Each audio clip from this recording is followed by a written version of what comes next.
As you may have guessed from the opening clip, we're going to make the spiderweb of connections between Trump, his minions, and Russia our primary topic this episode. But we also recognize there are other important things going on that may get overshadowed by that topic. So for today's Broadside, I'm going to mention a few things that you might want to keep an eye on as the Russia story evolves. We don't have to wait until 2018 for elections that reshape the political landscape. Because Trump is pulling cabinet members from the House, there are expected to be something like 5 special elections in the next few months in California, Georgia, Kansas, Montana, and South Carolina. The one gaining the most attention right now is the Georgia race, because Trump's appointment of Tom Price to the Department of Health and Human Services left the 6th district seat open.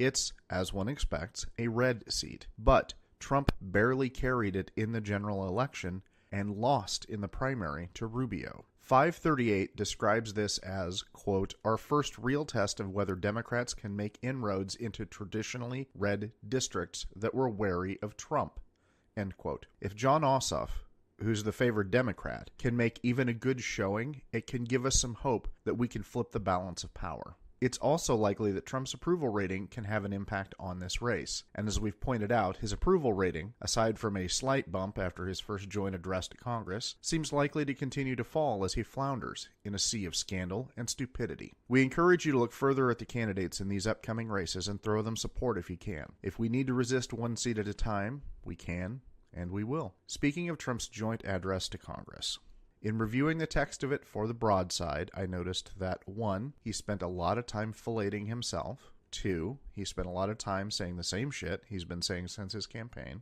3, he spent a lot of time blowing dog whistles for the extreme right, but not actually giving them any red meat. And 4, he spent a lot of time saying shit that ranged in truth from sorta true but more nuanced than he can articulate to total bullshit. NPR has provided an annotated copy of his speech that gets more into detail than I can manage within the limits of the Broadside. But because they're NPR, they're not nearly as vicious as I would have been. The Washington Post was a bit more specific about the nature of Trump's inaccuracies and false claims. Both will be linked in the show notes.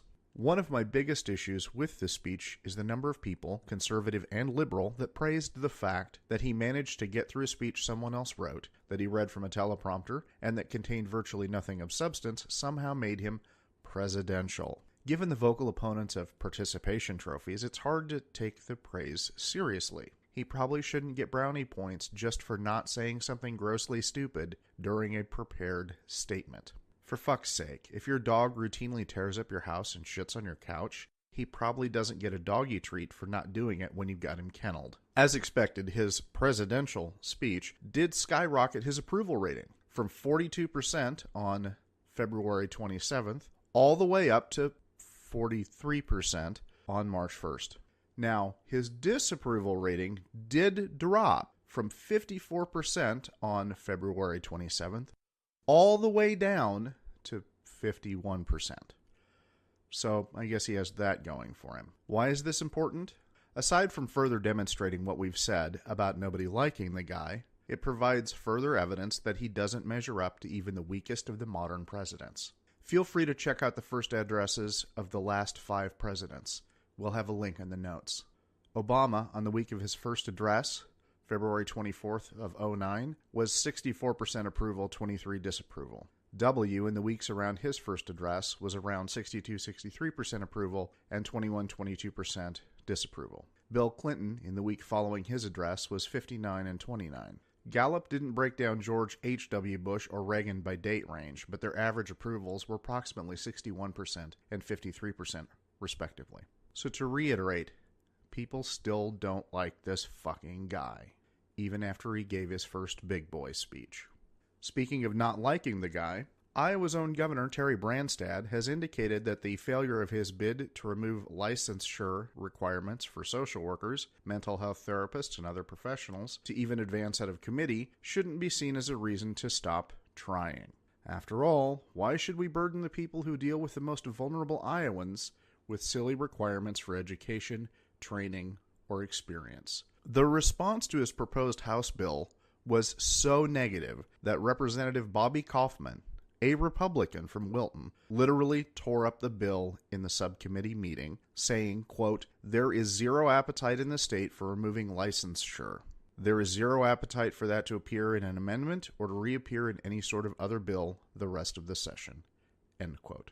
Despite that overwhelmingly negative response, Branstad has indicated that, quote, "We're going to continue to look at ways we can deal with it," end quote, even though he's due to head off to China to serve as ambassador. Presumably this means that it will reemerge during Kim Reynolds' tenure as governor when she replaces Branstad. So we recommend you keep an eye on your local legislators, especially since they can't leave abortion alone.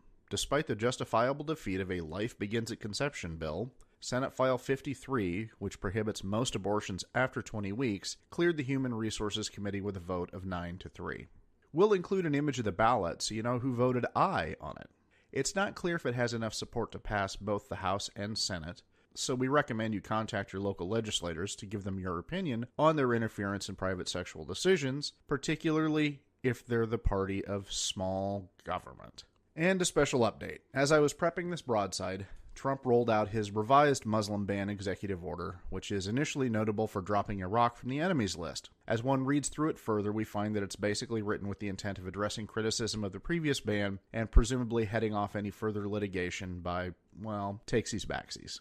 Plus, the tone of the section that uses Article 2 of the Constitution to argue that the president totally has the power to keep out foreigners sounds a lot like, we could have won in court, but we didn't want to waste time and money. Presumably that money saved will help with the expense of Trump's weekend trips to Mar-a-Lago.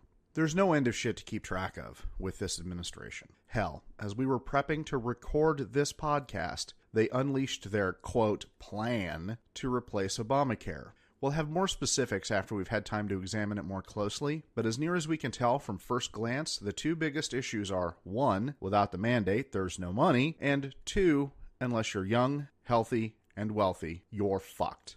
It's a good thing none of the red staters who voted for Trump are old, sick, or poor, because they'd be in some serious... Oh, wait.